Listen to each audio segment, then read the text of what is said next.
Dr Cherif Amir, professeur des relations internationales. Bonsoir, Dr Amir.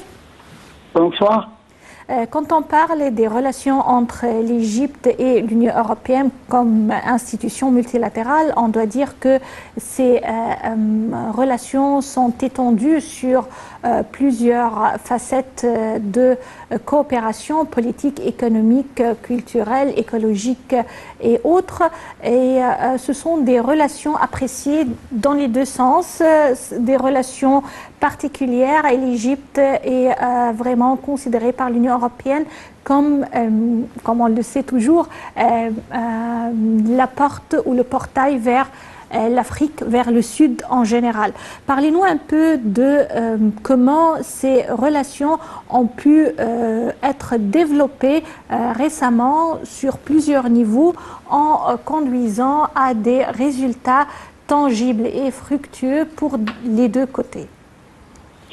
Écoutez, en 2013, les relations ont été très tendues parce qu'on sait tous que le choix populaire du peuple égyptien dans la révolution de 30 juin n'a pas été accepté par nos partenaires européens. Ils soutenaient le mouvement des frères musulmans à l'époque et c'était très tendu. Or, le président Sisi a décidé de voyager et de contacter ses homologues européens dans toutes les capitales européennes, parler avec eux face à face, expliquer le cas de l'Égypte. Ça a réussi cette phase et heureusement, ils ont commencé à s'engager dans de nouvelles relations avec l'Égypte économiquement. Et on l'a vu sur plusieurs domaines, sur la compagnie de Siemens qui est venue en Égypte.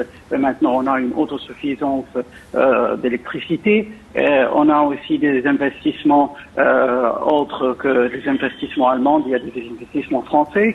Alors, c'est devenu très étendu. Alors, l'évolution, le pic de l'évolution est arrivé jusqu'aujourd'hui, que maintenant, l'Europe, on sait tous, est tombée dans le piège des sanctions contre nos amis et nos alliés historiques et forts, la Russie. Et maintenant, ils ne trouvent pas une solution pour la question de l'énergie.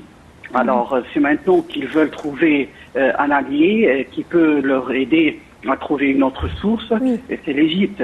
Alors, je trouve que maintenant, géopolitiquement, on a un dessus, on a une position forte, parce que c'est à nous de décider comment on va équilibrer la relation.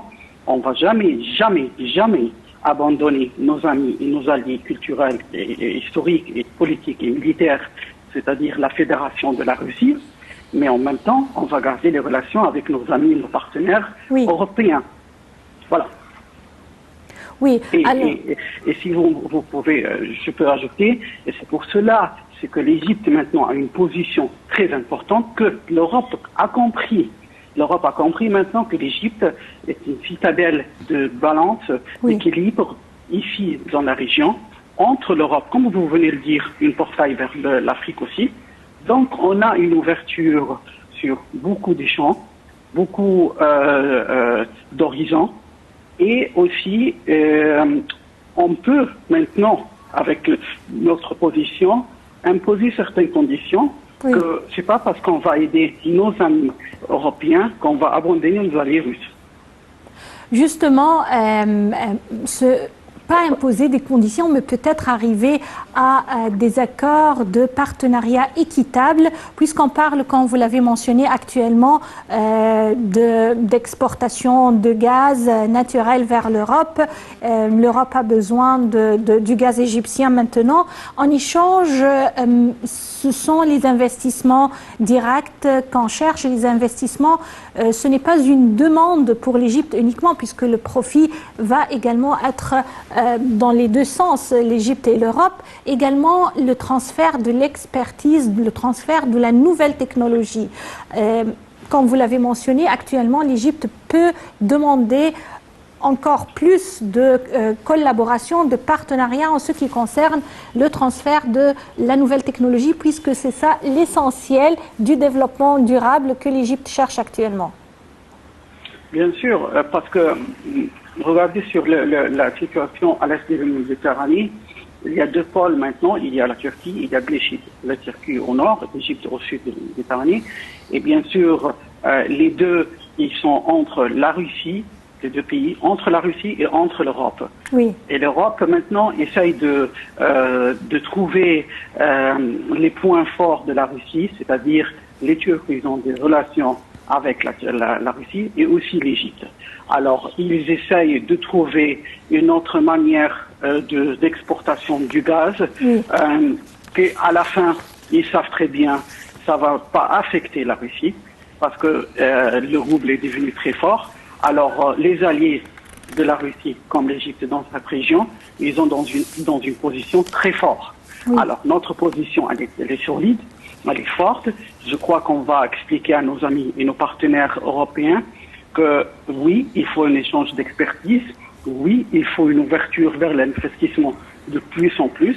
Il faut arrêter les questions sur la question des droits de l'homme qui protègent les groupes terroristes en Occident. Alors là, il faut laisser tomber cette question et il faut maintenant travailler avec l'Égypte tête à tête. C'est-à-dire, on n'est plus dépendant de nos partenaires européens, on est des partenaires équitables. On a maintenant des conditions à mettre sur la table et des demandes d'échange. Et je crois qu'on a une position qui nous le permet de faire. Voilà, l'Europe a commencé à comprendre le poids de l'Égypte, à comprendre qu'est-ce que ça veut dire un État régional, un État qui a une force régionale et qui peut jouer la diplomatie comme il le faut. Et je le répète, ils savent très bien que notre partenariat avec eux, avec les Européens, ne va jamais, jamais, jamais changer notre alliance avec nos amis et nos alliés russes. C'est vrai. C'est vrai qu'on garde des relations étroites avec tous nos partenaires internationaux. Je tiens à vous remercier, Dr Cherif Amir. Vous êtes professeur des relations internationales. Et juste une petite pause et on enchaîne avec la suite de notre programme pour aujourd'hui.